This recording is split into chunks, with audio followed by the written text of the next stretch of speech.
Hello,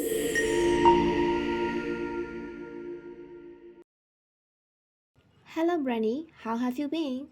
I've been really busy studying English at Cycle. And you?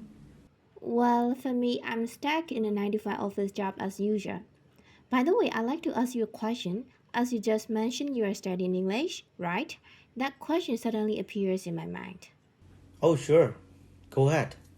As you know, our numerous students have been studying English for about 10 years, right? But they can't speak in English fluently after their long journey of learning English. How do you think why they can speak? That's a good question. The simple answer for that question is that we never practice and we never try to speak in English. I believe that could be the main reason.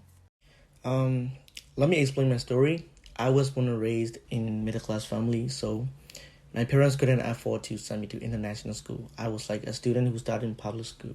So I started my English learning journey from KG until I passed grade 11. In those days, I learned a lot of stuff like vocabulary, grammar, and pronunciation classes. But most of the teachers didn't force us to speak in English. I only used English vocabulary, grammar in order to pass the exam. As a result, I was able to understand when other people spoke in English, but I didn't know how to start a conversation. I bet on it, everything we're being taught is enough to use for conversation in English. The reason we are having difficulties to talk is that we were taught as a subject, not as a language. Oh, I see. Is it the only reason? No, there could be several reasons why someone may struggle to speak English even after learning it from a young age. The other reason is fear of making mistakes. We already met those kind of people in our environment. Like when we can pronounce an English word correctly, at the time those people were like mocking us because of wrong pronunciation. Since that time, whenever we try to speak in English, we worried about grammar mistakes, pronunciation mistakes, vocabulary, and many other things. So let me give you one example. Native speakers can even make grammatical mistakes and wrong pronunciation, like you, like me, like us. Just have to ignore those kind of people who are always making fun of you. So don't give up. You should keep learning English. Well, it's good to know that there are a few reasons behind our fear of speaking English. Can you share some tips that will help us to improve our speaking skills? Okay, if you want to speak, you have to listen first. You can see babies who are born in Western countries like England and the United States. They never took a class to speak English. Babies just listen to what they hear and then they speak. So listening will be the basic step you shouldn't forget if you really want to improve speaking.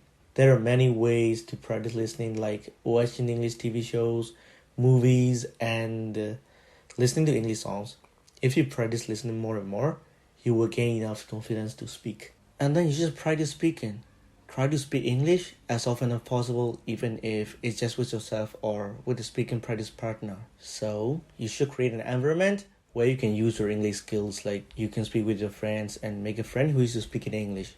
If you can find a partner, you should take an English class and join a communicative English club. Just let you know, Cycle Facebook page will announce communicative English club and it will be open very soon. There you will find many speaking partners and it is an online club so that you can join by staying in your home. Remember that don't be afraid to make mistakes. As I mentioned earlier, native speakers can even make mistakes. This is a normal part of the language learning process. Don't be afraid to speak English even if you're not sure if you're using the correct grammar or vocabulary.